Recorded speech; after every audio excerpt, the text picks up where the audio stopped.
A'udhu billahi minash shaitanir rajim. Bismillahir rahmanir rahim. Dear students, assalamu alaikum wa rahmatullahi wa barakatuh. Waalaikum assalam wa rahmatullahi wa barakatuh. Rabbi shrah li sadri wa yassir li amri wahlul 'uqdatam min lisani yafqahu qawli. Rabbi zidni ilma, Rabbi zidni ilma, Rabbi zidni ilma. Allahumma inni as'aluka ilman nafi'a wa rizqan tayyiba wa 'amalan mutaqabbala.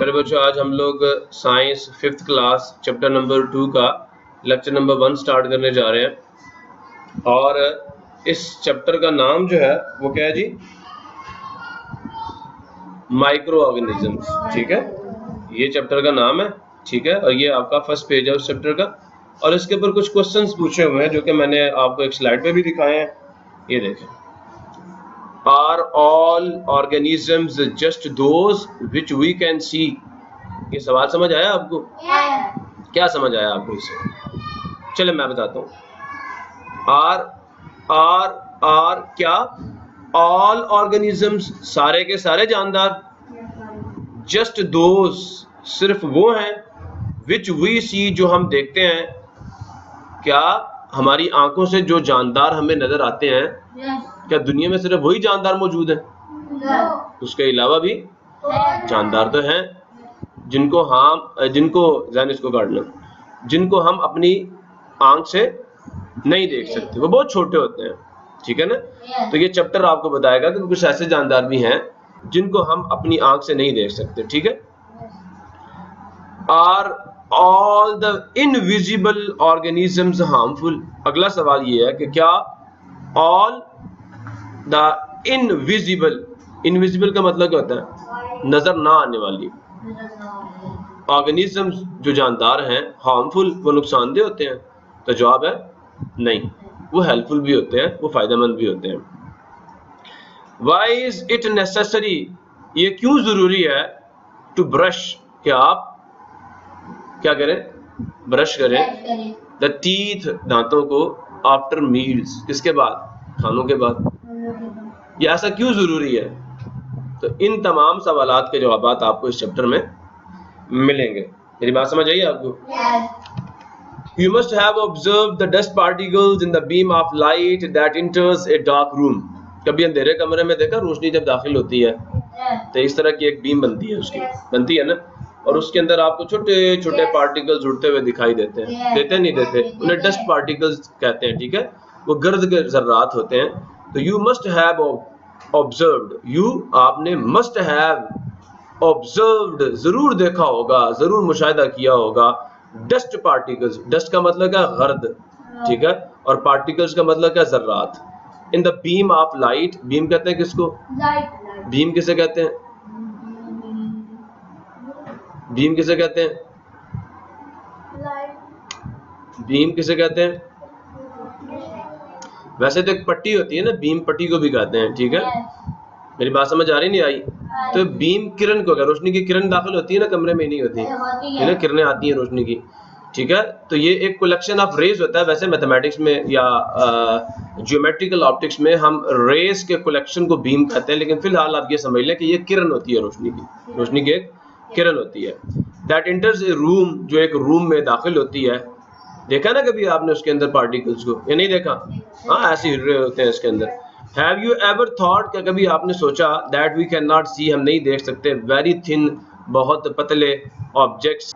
Have you ever thought, क्या कभी आपने सोचा? That we can not सी, हम नहीं देख सकते। Very tiny, बहुत छोटे ऑब्जेक्ट्स, इजसाम, विद नेक्ड आई या नेकेड आई, अपनी नंगी आंख से। ठीक है, हमारी जो आंख है ना, जिसके ऊपर भी हमने कोई टूल नहीं लगाया हुआ, इसे अनएडेड आई भी कहते हैं। कि ऐसी आंख जिसके आगे कोई इंस्ट्रूमेंट आप यूज ना कर रहे हो। जैसे हम बावकात मैग्नीफाइंग ग्लास यूज करते हैं ना, वो डॉक्टर के पास होता है बड़ा करके देखने के लिए, देखा हुआ ना आपने भी। तो बेटा कोई टूल यूज किए बगैर जब हम अपनी आंख से देखते हैं तो बहुत सारे ऐसे इजसाम है जो हमारी आंख से हमें नजर नहीं आते। तो क्या कभी आपने सोचा कि बहुत सारे ऐसे छोटे इज्साम हैं जिनको हम अपनी आंख से नहीं देख सकते? अगर नहीं सोचा तो आज सोचना शुरू कर दें, और उनके बारे में आज हम गुफ्तगू भी करेंगे। In order to see the organisms, in order to की गरज से, के मकसद से, सी देखने के, ऑर्गेनिजम्स जानदारों को, दैट वी कैन नॉट सी जो हम नहीं देख सकते या जिनको हम नहीं देख सकते, विद अवर नेकेड आईज अपनी नंगी आंखों से, ठीक है। We need a special instrument, हमें एक खास इंस्ट्रूमेंट चाहिए होता है, हमें एक खास आला चाहिए होता है, कॉल्ड माइक्रोस्कोप, जिसको हम क्या कहते हैं?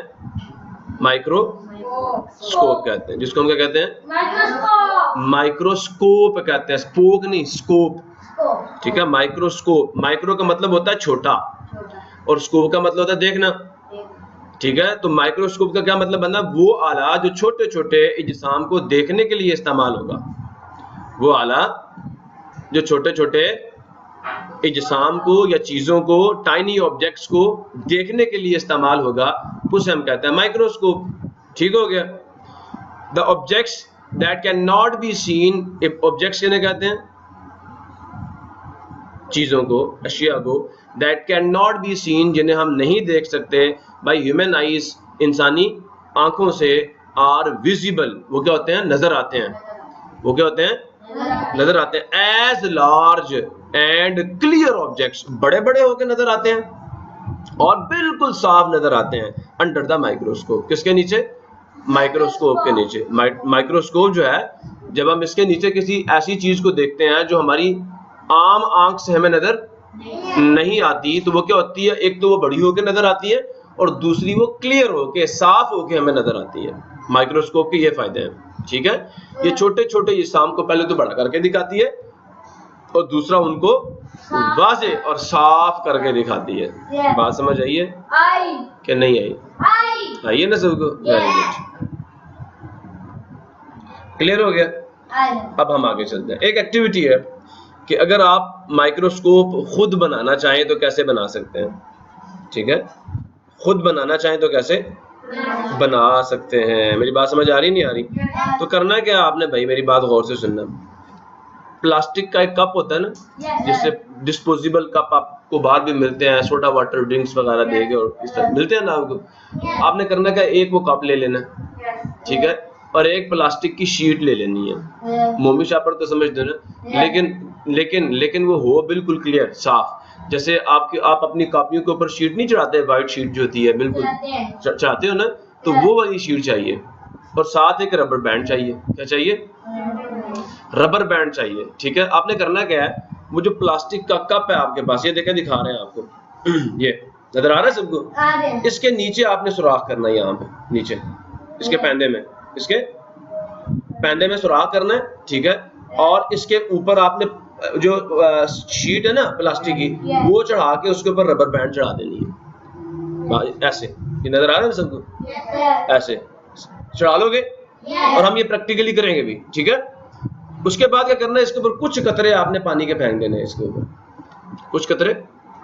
तो इस तरह आपको पानी के कतरे इसके ऊपर नजर आएंगे, ठीक है। अब आपने जिस चीज को बड़ा करके देखना है, जैसे एक चूंटी है, उस सुराख से ना, यहाँ से इस पानी के ऊपर से और उस सुराख के अंदर से इसके नीचे चूंटी को देखिएगा, वो चूंटी बड़ी होकर आपको नजर आएगी। चूंटी अपने साइज से कई गुना बड़ी होकर आपको नजर आएगी, ठीक है। तो ये एक सादा सी माइक्रोस्कोप है, बिल्कुल सादा सी माइक्रोस्कोप है। To make a simple microscope, एक सादा माइक्रोस्कोप बनाने के लिए यू विल नीड, आपको जरूरत होगी ए प्लास्टिक कप, एक प्लास्टिक के कप की, ठीक है, जो मैंने आपको बता दिया। ए थिन प्लास्टिक शीट, एक पतली प्लास्टिक की शीट भी चाहिए। ए रबर बैंड, एक रबर बैंड भी चाहिए। सीजर्स, कैंची भी चाहिए, सुन रहे हो। एंड वाटर, और पानी चाहिए। ये चीजें आपको इस एक्टिविटी के लिए चाहिए। With the help of scissor, किसकी मदद से? सीजर की मदद से, कैंची की मदद से, मेक ए होल, एक सुराख कर लीजिए at the base of plastic cup, जो प्लास्टिक का कप है उसकी बेस में, उसके पैंदे में, उसके, so that you can, या you may put any tiny object into it, so that, ताकि you may put, आप रख सकें, any, कोई भी, tiny, छोटा ऑब्जेक्ट, जिस्म, into it, उसके अंदर। क्लियर हो गया? सुन रहे हो? स्ट्रेच, खींचिए, फैलाइए द थिन प्लास्टिक शीट, पतली प्लास्टिक की शीट को ओवर द कप, कप के ऊपर, एंड फिक्स इट, और उसको रबर बैंड के साथ हाँ बांध दो उसको। Fix it properly with the rubber band, ठीक है। प्रॉपरली का मतलब मुनासिब तौर पर अच्छे तरीके से उसको फिक्स कर दें। Put A drop of water, पानी का एक कतरा डालिए, सुन रहे हो, या रख दीजिए over the plastic sheet, plastic sheet के ऊपर, जैसे आपको यहाँ पे नजर आ रहा है सबको, clear. Put tiny object, put रखिए ए टाइनी ऑब्जेक्ट, एक छोटा जिस्म, at the base of the cup, cup के पैंदे पे, जहाँ पे आपने सुराख किया हुआ, एंड ऑब्जर्व इट, उसको देखिए। यू विल सी, आप देखेंगे, द ऑब्जेक्ट लुक्स, जो ऑब्जेक्ट होगा, जो जिस्म होगा, लुक्स दिखेगा, मैनी टाइम्स, कई गुना, लार्जर, बड़ा। क्लियर हो गया। तो ये एक छोटी सी माइक्रोस्कोप घर में ही आप बना सकते हैं और चीजों को बड़ा करके देख सकते हैं। ये आम चीजें आपको घर में मिल जाती हैं, ऐसा ही है ना। सो इसको हम करेंगे भी इंशाल्लाह लैब में। आगे चलते हैं। अब यहाँ से हमारा चैप्टर शुरू हो रहा है। तो बंदा आपसे ये पूछ ले माइक्रो ऑर्गेनिजम्स क्या होती हैं, तो बेटा ये डेफिनेशन है।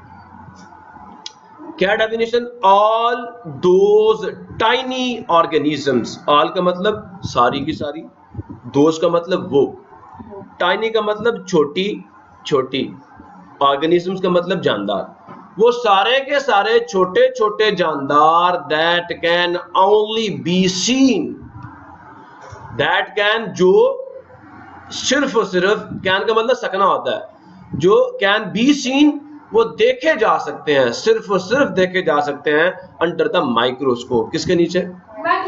वो सारे के सारे जानदार जो सिर्फ और सिर्फ माइक्रोस्कोप के नीचे देखे जा सकते हैं, आम आंख से देखे नहीं जा सकते, आर कॉल्ड माइक्रो ऑर्गेनिजम्स, उनको कहा जाता है माइक्रो ऑर्गेनिजम्स, उन्हें कहा जाता है खूर्दबीनी जानदार।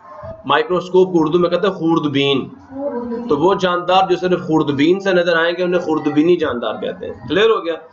अब नोट है बेटा, एक बात याद रखिएगा, ये जो माइक्रो ऑर्गेनिजम्स हैं, खूर्दबीनी जानदार हैं, ये हमारे इन्वायरमेंट में हर जगह पाए जाते हैं, हर जगह। Micro organisms are present everywhere, खूर्दबीनी जानदार आर हैं प्रेजेंट, मौजूद एवरीवेयर, हर जगह, इन अवर सराउंडिंग्स, हमारे इर्द गिर्द, हमारे माहौल में, हमारे इन्वायरमेंट में। ये नोट याद रखिएगा। एक तो इनकी डेफिनेशन क्या है कि ये वो जानदार हैं जो सिर्फ और सिर्फ माइक्रोस्कोप से नजर आते हैं, आम आंख से देखे नहीं जा सकते। प्रॉब्लम है किसी को? Very good. तो ये कुछ पिक्चर्स आपको नजर आ रही होंगी, ये वो जानदार हैं जो आम आंख से नजर नहीं आते, लेकिन ये माइक्रोस्कोप से जो उनकी पिक्चर बनी है वो आपको दिखाई जा रही है। क्लियर हुआ? अब हम आगे इनके बारे में देखते हैं। तो मेन ग्रुप्स, मेन का मतलब बड़े अहम जो हैं ग्रुप्स, जो ग्रोह हैं ऑफ माइक्रो ऑर्गेनिजम्स, खूर्दबीनी जानदारों के, there are many types of micro organisms, there are many types, बहुत सारी इकसाम है किसकी? माइक्रो ऑर्गेनिजम्स की। Number 1 viruses, number 2 bacteria, number 3 fungi. Virus, bacteria, fungi, virus, bacteria, fungi, ये तीन मेन ग्रुप्स हैं किसके? माइक्रो ऑर्गेनिजम्स के। क्लियर हुआ नहीं हुआ? अब ये तीन ग्रुप कैसे बने हैं, किस बुनियाद पे बने हैं? तो ये एक पैराग्राफ आपकी बुक पे लिखा हुआ था जो मैंने वहां से कॉपी किया। There are many types of micro organisms, they are divided into various groups, इनको मुख्तलिफ ग्रोहों में तकसीम किया जाता है on the basis of their size, इनके साइज की बुनियाद पे। नंबर 2 इनके स्ट्रक्चर की बुनियाद पे। सुन रहे नहीं सुन रहे? क्लियर हुआ नहीं हुआ? स्ट्रक्चर हो गया, और and need for food. Clear हुआ नहीं हुआ? फिर दोबारा सुन ले बेटा, जो माइक्रो ऑर्गेनिजम्स हैं वो अपने साइज की बुनियाद पर, अपने जिसामत की बुनियाद पर, अपनी साख्त की बुनियाद पर, और नीड फॉर फूड, अपनी खुराक की ज़रूरियात की बुनियाद पर मुख्तलिफ ग्रोहों में तकसीम किए जाते हैं। क्लियर हुआ? Virus and bacteria are the main groups of micro organisms. ठीक है। सम फंजाई, कुछ फंजाई हैं, आर वेरी स्मॉल, बहुत छोटे होते हैं, and these are also included in micro organisms, और उनको भी कहाँ डाल देता है? Micro organisms. Yes, they are also included in the micro organisms. Problem किसी को? क्लियर है सबको? Very good. अच्छा जी, अब इसके बाद हम देखते हैं जी वायरसेस क्या होते हैं। वायरस क्या है? तो following are the characteristics of viruses. पहली कैरेक्टरिस्टिक्स क्या है कि viruses are very tiny infectious particles. Viruses जो होते हैं ना, जैसे कोरोना वायरस नहीं आ गया था, कोरोना वायरस कोविड-19 आ गया है ना, कोरोना वायरस। तो वायरस है क्या? आर वेरी टाइनी, ये बहुत छोटे होते हैं, इन्फेक्शियस, लेकिन ये वबाई बीमारियां, वबा पैदा करने वाले पार्टिकल्स होते हैं, जर्रात होते हैं। ये छोटे छोटे जर्रात होते हैं जो क्या करते हैं? वबाई बीमारियां पैदा करते हैं। क्या पैदा करते हैं? वबाई बीमारियां पैदा करते हैं। जैसे और इन्फेक्शियस डिजीजेस क्या होती हैं? जैसे हमारे अली को कुछ दाने निकले थे, तो डॉक्टर ने क्या कहा था कि स्कूल नहीं जाना, ये दाने दूसरे बच्चों को भी निकलेंगे, ऐसे ही कहा था ना। तो ये इन्फेक्शियस डिजीज थी। कौन सी डिजीज थी? एक से दूसरे को लगने वाली बीमारी। वो बीमारियां जो एक से दूसरे को लग जाती हैं वो क्या होता है? जैसे कोविड-19 है ना, कोरोना वायरस, एक से दूसरे को लगता नहीं लगता। तो ये जो इन्फेक्शियस डिजीजेस होती हैं, जो इन्फेक्शन वाली बीमारी होती हैं, एक से दूसरे को लगने वाली बीमारी होती हैं, छूती बीमारियां होती हैं, वबाई बीमारियां होती हैं, इनका जिम्मेदार वायरस है। क्लियर हुआ? Next, they are the link between living and non living things. ये बड़ी अहम बात है। जब ये वायरस किसी जानदार के जिस्म से बाहर होते हैं ना, जब ये जानदार के जिस्म से बाहर होते हैं, चीनी देखिए, चीनी, उसके दाने देखे हो, चीनी के दाने देखते हो ना, मोटे मोटे दाने होते हैं चीनी के, ये उस तरह पड़ा रहता है जैसे एक पत्थर होता है, बेजान पड़ा रहता है। जब किसी जानदार के जिस्म के बाहर होता है तो बतौर एक पार्टिकल के काम करता है, बतौर एक जानदार के काम नहीं करता। जैसे कोई पत्थर बाहर पड़ा हुआ है, सुन रहे हो नहीं सुन रहे? ऐसे पड़ा रहता है, ना खाता है ना पीता, कुछ भी नहीं करता। मेरी बात समझ रहे हो नहीं समझ रहे? पड़ा रहता है। जब जानदार के जिस्म से बाहर होता है तो ऐसे ही पड़ा रहता है। लेकिन जब किसी जानदार के जिस्म में दाखिल हो जाता है तो फिर क्या करता है? अपनी कॉपियां बनाता है, रिप्रोड्यूस करता है,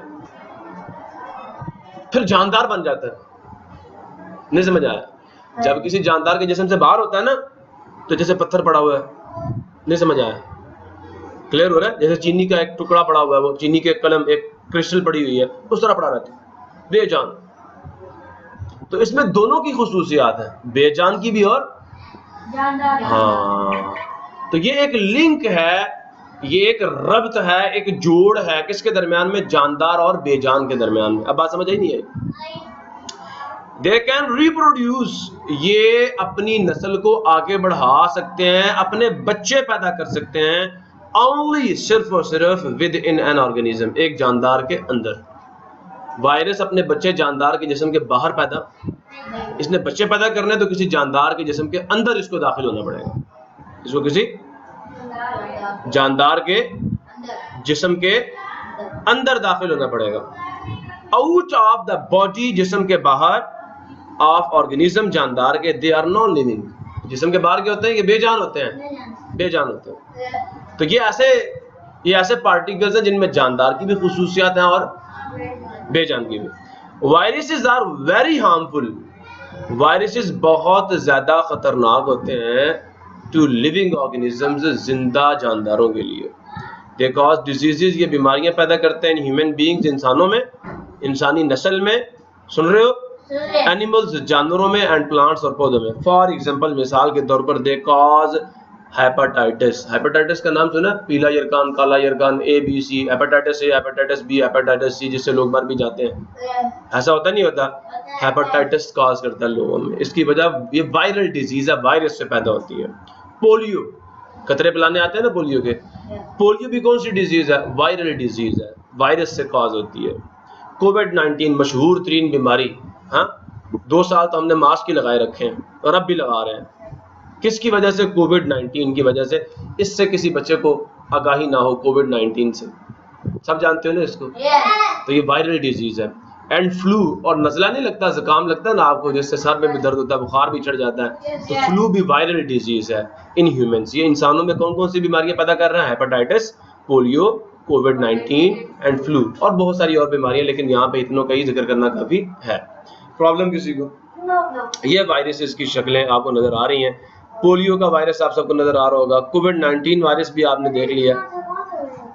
ये देखो कोविड-19 लिखा ना इसके नीचे, नजर आ गया आपको? हाँ, ये देखें, ये वाला है कोविड-19 का वायरस, ये पोलियो का वायरस है, और ये किसका वायरस है? फ्लू वायरस है, नज़ले जुकाम का वायरस है। ठीक हो गया? अच्छा जी, बैक्टीरिया, दूसरा ग्रुप क्या था? बैक्टीरिया था ना। कैरेक्टरिस्टिक्स ऑफ बैक्टीरिया हमने पहले चैप्टर में भी पढ़ा था किंगडम मोनेरा में बैक्टीरिया के बारे में, कि bacteria are single celled organisms. Bacteria क्या होते हैं? सिंगल सेल्ड ऑर्गेनिजम्स हैं। कौन सी ऑर्गेनिजम्स हैं? सिंगल सेल्ड ऑर्गेनिजम्स हैं, पहली चीज। दूसरी चीज, they are found in every type of environment, और ये हर किस्म के माहौल में पाए जाते हैं। बर्फ के पहाड़ों में या दहकती हुई आग के अंदर भी बैक्टीरिया पाए जाते हैं। हर जगह बैक्टीरिया जो है ये पाए जाते हैं। कहाँ पे एंड पे? अच्छा, तो मैंने किंगडम मोनेरा में बताया था ना आपको बैक्टीरिया के बारे में। हाँ ठीक है। तो they are found in every type of environment, ये हर किस्म के माहौल में पाए जाते हैं। They are found in air, ये हवा में पाए जाते हैं। वाटर, पानी में पाए जाते हैं। सॉइल, मिट्टी में पाए जाते हैं। एंड इनसाइड लिविंग थिंग्स, और जानदारों के जिस्म के अंदर भी पाए जाते हैं। समझ आ गया? फ्यू बैक्टीरिया, कुछ और हार्मफुल, वो नुकसानदेह हैं टू ऑर्गेनिजम्स, जिंदा चीज़ों के लिए। दे कॉज डिजीजेस, ये बीमारियां पैदा करते हैं। कुछ बैक्टीरिया जो हार्मफुल है ना, वो बीमारियां पैदा करता है। किसमें? प्लांट्स में, एनिमल्स में, ह्यूमन बीइंग्स में, इंसानों में। क्लियर हुआ नहीं हुआ? मिसाल के तौर पर न्यूमोनिया का सुना हुआ? न्यूमोनिया सुना ना, कहते हैं ठंड लग गई है, ठंड से न्यूमोनिया हो जाता है, सांस बच्चे का फूलता है, बुखार चढ़ता है। न्यूमोनिया किससे पैदा होता है? बैक्टीरिया से। ट्यूबरकुलोसिस, टीबी की बीमारी। ट्यूबरकुलोसिस क्या है? टीबी की बीमारी। बेटा ये भी किससे पैदा होती है?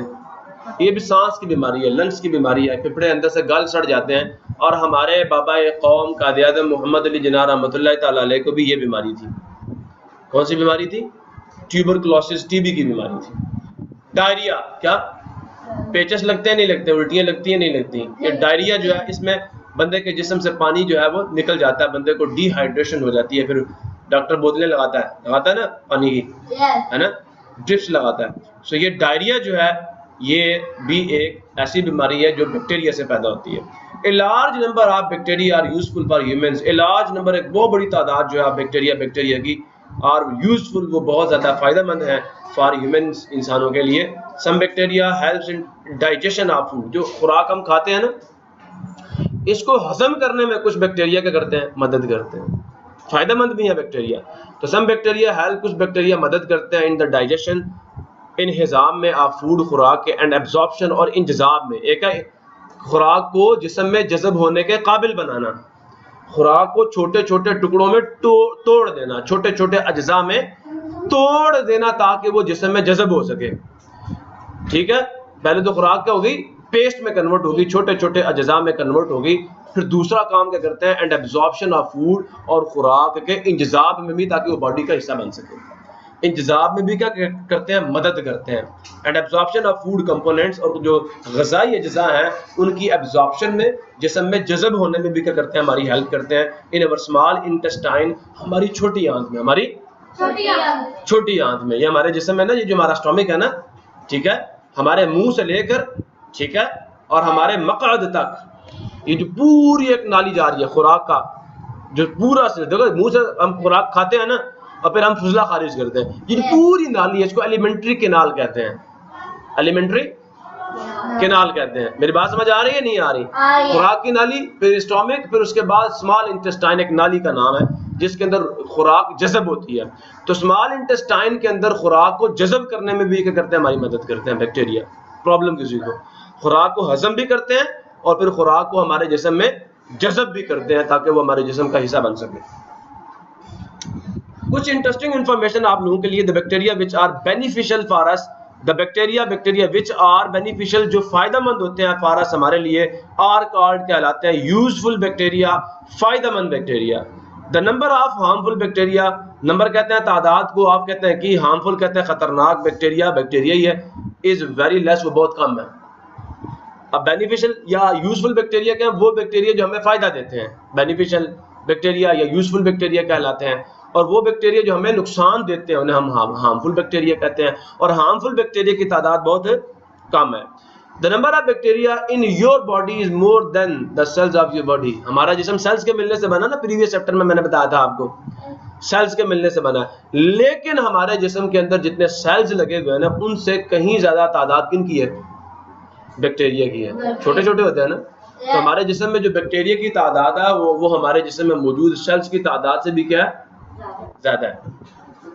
The number of bacteria in small spoon of soil, गौर से सुनना, मिट्टी का एक चमचा ले लो, जैसे चावल खाते हो, उस एक चम्मच में in small spoon of soil is almost equal to the number of people, वो बराबर है किसके? उन लोगों के दैट आर लिविंग, जो रह रहे हैं इन द कॉन्टिनेंट अफ्रीका, बरे आज़म अफ्रीका में जितने लोग रह रहे हैं ना, जितनी उनकी आबादी है, एक मिट्टी जो चम्मच है उसके अंदर बैक्टीरिया की तादाद अफ्रीका कॉन्टिनेंट में रहने वाले लोगों से ज्यादा है। बात नहीं समझे कि मिट्टी का एक कितने, देखो कितने छोटे हैं और कितने ज्यादा हैं, कि अगर तुम मिट्टी का एक चमचा ले लो, अगर आप लोग मिट्टी का एक चमचा ले लो, तो उसके अंदर जो बैक्टीरिया की तादाद है वो बरादम अफ्रीका में बसने वाले लोगों की तादाद से भी क्या है? ज्यादा है। अब बात समझ आइए? तो फिर पूरी जमीन पे कितने होंगे? आगे चलें। On the basis of shape, ये बात गौर से सुनना बेटा, आपसे कोई बंदा टाइप्स ऑफ बैक्टीरिया पूछ ले, write down the types of the bacteria, तो आपने बताना है बैक्टीरिया की 3 किस्में हैं on the basis of their shape. On the basis of shape, शक्ल की बुनियाद पर बैक्टीरिया आर डिवाइडेड, बैक्टीरिया तकसीम किए जाते हैं इनटू 3 टाइप्स, कितनी इकसाम में? 3 इकसाम में, राउंड गोल, रॉड शेप्ड लंबे, and spiral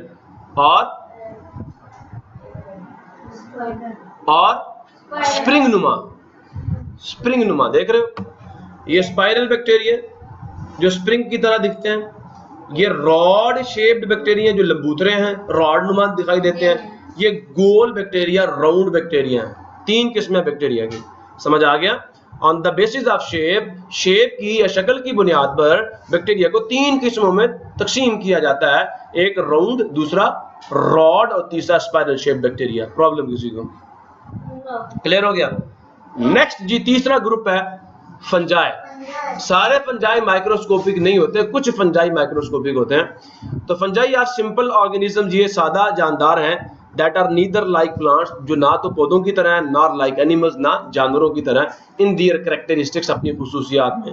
they can not make their own food, ये अपनी खुराक को तैयार नहीं कर सकते। दे, वो, कैन नॉट मेक, नहीं बना सकते, दियर, अपनी, ऑन, खुद, फूड, खुराक। They often grow on dead organisms, ये अक्सर औकात उगते हैं ऑन डेड ऑर्गेनिजम्स, मुर्दा जानदारों पे, और डिकेइंग मैटर, या गलते सड़ता जो मादा होता है, जैसे गोबर फेंकते हो गल सड़ रहा होता है, उसके ऊपर होते हैं।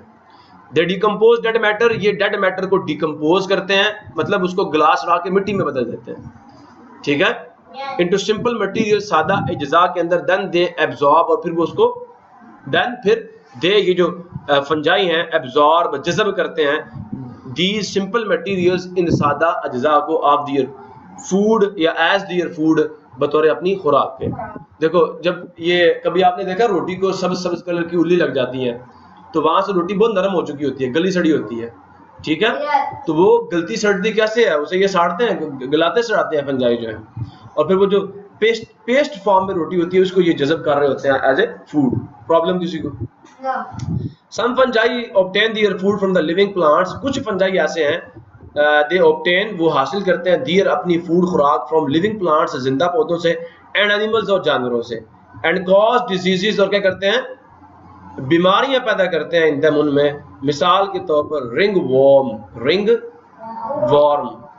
वॉर्म क्या होता है जी, देख लेते हैं। फंजाई लगी हुई है, सुन रहे हो?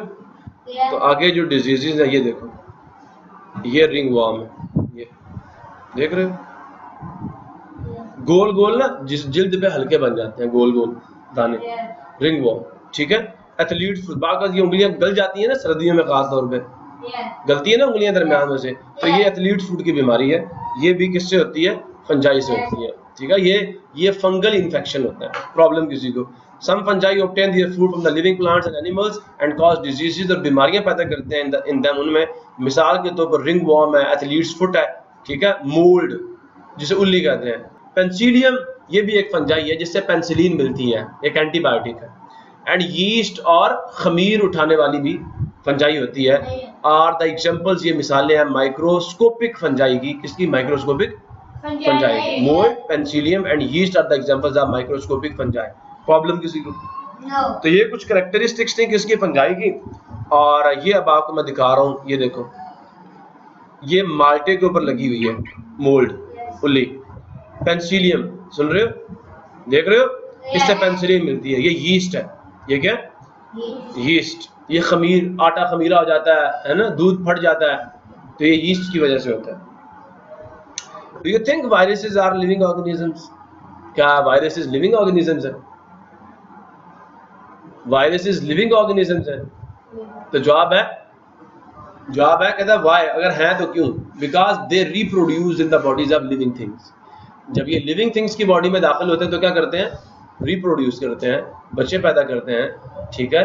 मेरी बात समझ आ रही नहीं आ रही? तो in the body of living things they act as they perform their duties as the living things, but outside the living things they are not the living things. किसी जानदार के जिस्म के बाहर ये एज ए जानदार काम नहीं करते। In what type of environment, किस किस्म के माहौल में बैक्टीरिया बैक्टीरिया रहते हैं? Bacteria are found everywhere in the nature, ये हर जगह पाए जाते हैं। प्रॉब्लम किसी को? सो बाकी इंशाल्लाह हम कल करेंगे। बात समझ आ रही है मेरी? नहीं आ रही? अभी तक हमने टाइप्स ऑफ बैक्टीरिया को देख लिया, और मतलब हमने तीनों ग्रुप्स देख लिए माइक्रो ऑर्गेनिज्म से, और उनकी पिक्चर्स भी देख ली। कल इंशाल्लाह हम देखेंगे role of micro organisms as decomposers. कल हम यहाँ से देखेंगे। तब तक के लिए अल्लाह हाफिज। पाकिस्तान जिंदाबाद।